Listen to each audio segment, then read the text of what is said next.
जून का महीना था। चिलचिलाती धूप में रामलाल अपने मन में बड़बड़ाता हुआ जा रहा था। धूप इतनी तेज थी कि जमीन भी आग सी तप रही थी। रामलाल के पैर में चंपल भी नहीं थी। वो नंगे पैर लंबे लंबे पगों से आगे बढ़ता जा रहा था।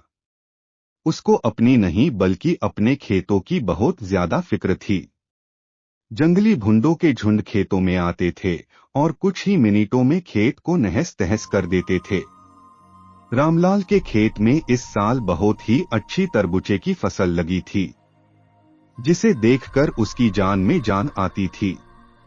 उसके पास पैसा नहीं था, लेकिन उसने गांव के ही एक जमींदार से पैसा उधार लिया हुआ था, जिस पर जमींदार का ब्याज बहुत तेजी से बढ़ रहा था। रामलाल मन ही मन में सोच रहा था, इस बार तरबूजे बेचकर जमींदार का सारा कर्ज चुकाऊंगा और इसके बाद अपनी बीबी के लिए एक अच्छी सी साड़ी और अपने लिए एक कुर्ता खरीद लूंगा। बच्चों के पास भी कपड़े नहीं हैं, उन्हें भी कुछ न कुछ देना पड़ेगा। आगे सर्दी भी आने वाली है, जिसके लिए रजाई और कंबल भी लेना पड़ेगा। वह यही सब अपने मन में बड़बड़ाते हुए खेतों की तरफ जा रहा था। उसे अपने पैरों की फिक्र नहीं थी। आम आदमी तो ऐसी गर्मी में नंगे पैर नहीं चल पाता, लेकिन रामलाल अपने मन में सपने देखता हुआ अपने खेतों की ओर बढ़ता चला जा रहा था। खेत के पास पहुंचते ही रामलाल गदगद हो गया। खेत में बहुत अच्छी तरबूजे की फसल थी। वह हर समय खेत में ही आते जाते रहता था, क्योंकि अगर धोखे से भी भुंड आ गया तो उसका पूरा का पूरा खेत कुछ ही समय में खत्म हो जाएगा और उसके सपने मिट्टी में मिल जाएंगे। इसलिए रामलाल दिन में और रात में पूरा समय खेत में ही गुजारता था। रामलाल की पत्नी भी फूली नहीं समा रही थी, क्योंकि 10 साल बाद उनके खेतों में इतनी अच्छी फसल लगी हुई थी, लेकिन गर्मी बहुत ज्यादा था।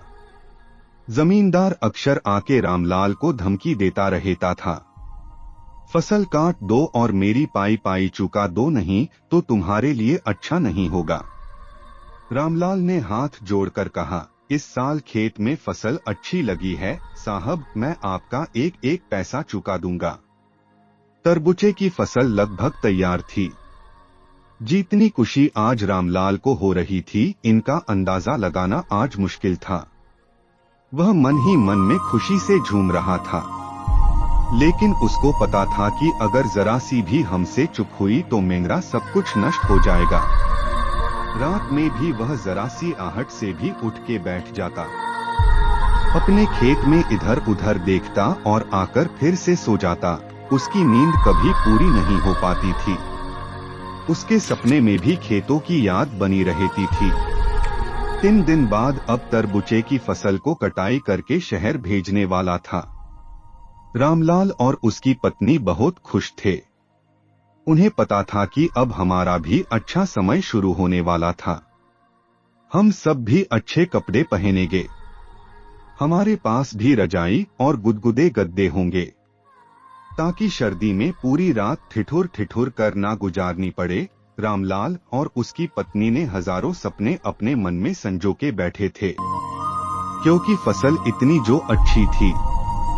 रामलाल की फसल देखकर पड़ोसियों को भी जलन हो रही थी। रामलाल ने अपने पूरे खून पसीना लगाकर फसल तैयार की थी। 4 बीघे की फसल गांव में किसी ने पहली बार की थी, और इतनी अच्छी फसल शायद आसपास के गांव में कई साल बाद रामलाल ने की थी। खेत में तरबूजे चमक रहे थे। इस साल तरबूजे की कीमत भी बहुत अच्छा था, इसलिए रामलाल सोच रहा था कि उसका सारा कर्ज चुकता हो जाएगा और बहुत सारे रुपये भी बच जाएंगे। अगले दिन रामलाल सुबह जगा और हालांकि रात वह सो नहीं पाया था। रात भर जानवरों को भगता रहा, मगर सुबह जब उसने अपनी फसल को देखा तो एकदम से उसकी खुशी से उनका चेहरा एकदम लाल हो गया। उसकी पत्नी खाने का लेके खेत में आई और रामलाल को खाना खिलाया, और उसके बाद रामलाल आराम करने लगा। रामलाल की पत्नी खाना देकर चली गई। रामलाल खेत में एक छोटी सी लकड़ी की झोपड़ी बनाकर रहता था। उस झोपड़ी में आराम करने लगा। दोपहर का 12 बज चुका था। रामलाल भी उठ कर इधर उधर देख रहा था, क्योंकि दोपहर में जंगली भुंडों का खतरा ज्यादा बना रहता था। चारों तरफ धूप के कारण सन सन की आवाज आ रही थी। चारों ओर सन्नाटा छाया हुआ था। रामलाल के खेत से गांव की दूरी लगभग 1 किलोमीटर थी। रामलाल ने इधर उधर देखा, कोई जानवर दूर दूर तक नहीं था। यह सोचकर वह आराम करने लगा। इतने में ही उसे कब नींद आ गई उसे पता ही नहीं चला। रामलाल को नींद आते ही एक भुंड का बड़ा झुंड आया और उसके खेत में टूट पड़ा। रामलाल इतना थका हुआ था कि वह बहुत ही गहरी नींद में सो गया। उसे कुछ पता ही नहीं चला और भूंड ने उनके खेत को कुछ ही मिनटों में पूरी तरह से तहस नहस कर दिया। सारे तरबूचे और पौधे पूरी तरह नष्ट कर दिया।